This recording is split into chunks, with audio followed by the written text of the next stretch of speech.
O problema dessas religiões é que elas não querem um Deus que retribui os nossos pecados e um Deus que não exija nenhum sacrifício para sermos salvos, visto que na cruz Jesus pagou a exigência do sacrifício exigido por Deus para nós. Morreu entregando-se por nós. Não. Essas religiões, elas acreditam que eu preciso fazer algum tipo de sacrifício para que também eu seja salvo. Dizendo, entre linhas, que o sacrifício de Jesus, ele não é suficiente. Vamos falar aqui um pouquinho sobre algumas religiões orientais. Nós sabemos que existem dezenas de milhares de religiões ao redor do mundo. Mas nós falaremos apenas algumas que foram citadas pelo nosso comentarista. Então nós vamos falar sobre o budismo, que significa iluminado. Essa religião, ela foi fundada no século V pelo indiano Siddhartha Gautama, conhecido mais tarde por Buda.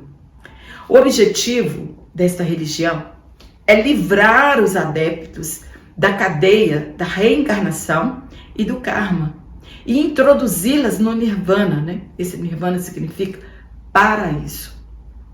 Então, para ele, a razão de todo o sofrimento é o desejo. E se esse desejo ele for aniquilado, extingue-se então o sofrimento. Tem o sikhismo, também da mesma linhagem do hinduísmo. Essa religião ela é originária na Índia, no século XVI, com Nanak. Ela tem o seu próprio livro sagrado, então despreza a Bíblia Sagrada. E mais tarde, Deus é colocado em pé de igualdade com este Nanak, fundador da religião, assim como Maomé também. A salvação para eles também é a reencarnação no karma e na obtenção do Deus e da absorção deste Deus. Então, para eles, a salvação não está na cruz de Cristo, mas na reencarnação e no karma das pessoas. Nós temos também o shintoísmo, que é a religião mais antiga do Japão, que significa Shinto, é igual caminho dos deuses. Em seus ritos e mitos, eles explicam a fundação do mundo, aquém de Deus, e os protagonistas destes mitos eram os kamis.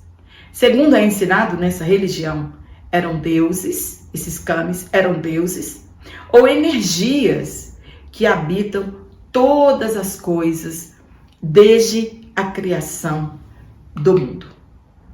O hinduísmo é peculiar dos povos da Índia. É uma religião politeísta e idólatra. Eles creem na reencarnação e também no karma. E a salvação para essa religião, ela está ligada ao esforço próprio de cada pessoa. É eu que tenho que me esforçar para a minha salvação. Eu que tenho que me esforçar pelo processo da autopurificação em sucessivas reencarnações. Então, toda vez que a pessoa reencarna, ela vai sendo purificada. Então, um dia ela vem rica, depois de outro tempo ela volta pobre, depois de outro tempo ela volta como um animal, como um inseto, enfim, até chegar num plano de total purificação e que ela não voltará mais aqui. Eles têm uma cultura de que você não pode, né, matar uma barata, um rato, porque talvez aquilo ali é uma pessoa que foi reencarnada e agora ela veio assim. Isso é cultural deles. O conceito filosófico que eles têm de Deus é o panteísmo. O que dizer isso? Deus é tudo e tudo é Deus. Então nós não podemos sair dizendo por aí que Deus é tudo. Não, Deus não é tudo, porque senão tudo é Deus, a natureza é Deus, né? Os animais, a galáxia, não, tudo não é Deus. Eles não compreendem um Deus absoluto e transcendente, a parte da criação. Eles não acreditam que Deus é superior às coisas criadas. Jesus para eles, né, no hinduísmo, Jesus é um avatar. É uma pessoa que já veio, já morreu e reencarnou aqui, né, na verdade. Primeiro ponto, a busca do sagrado.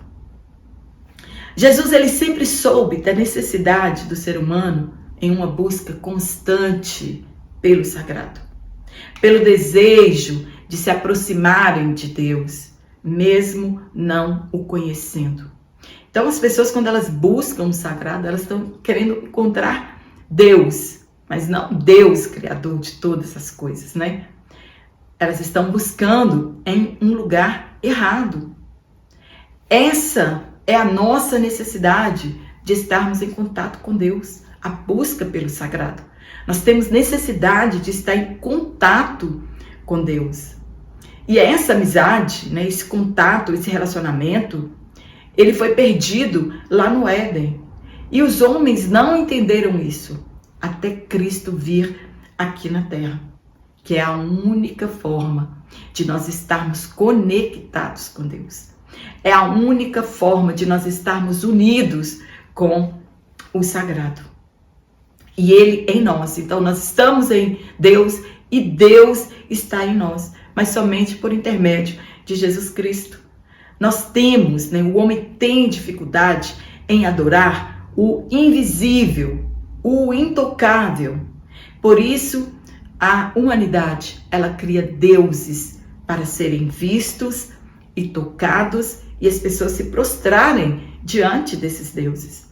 A nação escolhida, né, foi Israel, que conhecia o verdadeiro Deus, caíram neste mesmo pecado das nações idólatras. No deserto, quando Moisés estava no monte com Deus, eles construíram um bezerro de ouro como se fosse a imagem de Deus. O Deus que os havia tirado do Egito. Jesus, ele afirmou que se quisermos ter contato com Deus, é somente por intermédio dele. Ele disse, abre aspas, ninguém vem ao Pai senão por mim, fecha aspas. Ele é o caminho. Ele mesmo disse isso. E quando ele disse isso, ele elimina qualquer outro caminho proposto pelas religiões para chegar ao céu, com boas obras, cerimônias religiosas ou grandes ofertas.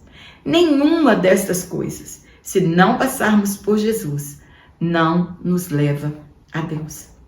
Nós precisamos de Deus e Jesus viu essa carência em nós.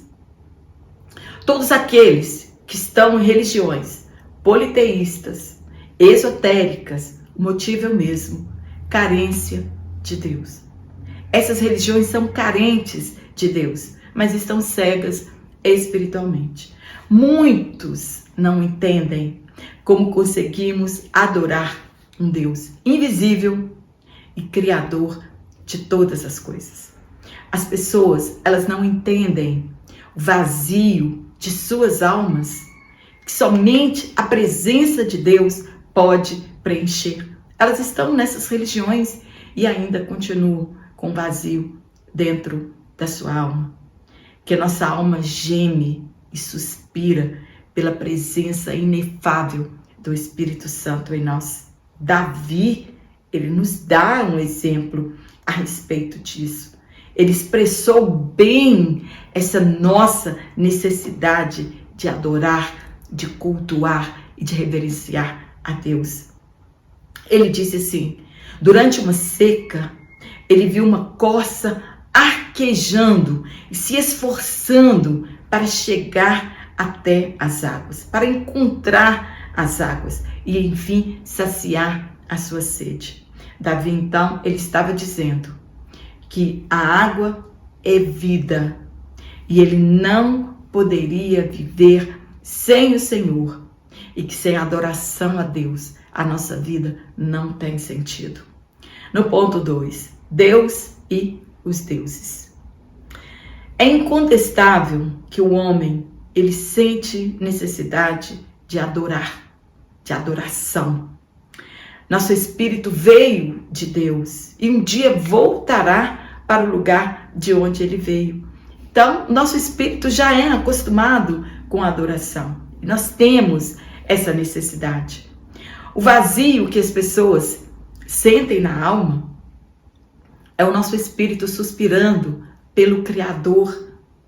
É o desejo de adorar ao que criou os céus e a terra.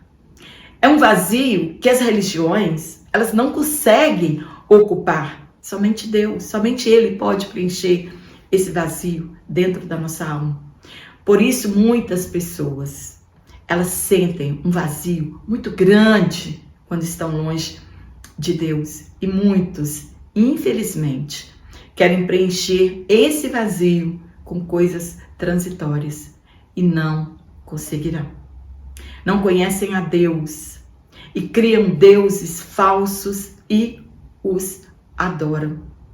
O mais triste é que quando olhamos para a história de Israel, que foram escolhidos por Deus, tinham experiência com o Criador e mesmo assim se curvaram diante de deuses estranhos, até que o cativeiro erradicasse definitivamente a idolatria no meio deles. Nós somos reconciliados com Deus por intermédio de Jesus Cristo, não por obras. Não existe outra coisa que nos reconcilie com Deus ou que preencha a nossa alma, que não seja Jesus. Para servir a Deus, precisamos deixar os ídolos, sejam eles quais forem. E é nessa carência espiritual que muitos são enganados pelo diabo. As pessoas, elas querem tanto alívio, diminuição de suas cargas emocionais, que elas se apegam a todos os tipos de deuses, né? Tudo para ela é um Deus e pode resolver o seu problema. O apóstolo Paulo, quando ele chegou em Atenas, ele se deparou com vários altares de vários ídolos, né? Era uma cidade idólatra. E havia um altar vazio, dedicado ao Deus invisível e desconhecido. E aproveitando da oportunidade, ele evangelizou aquele povo idólatra.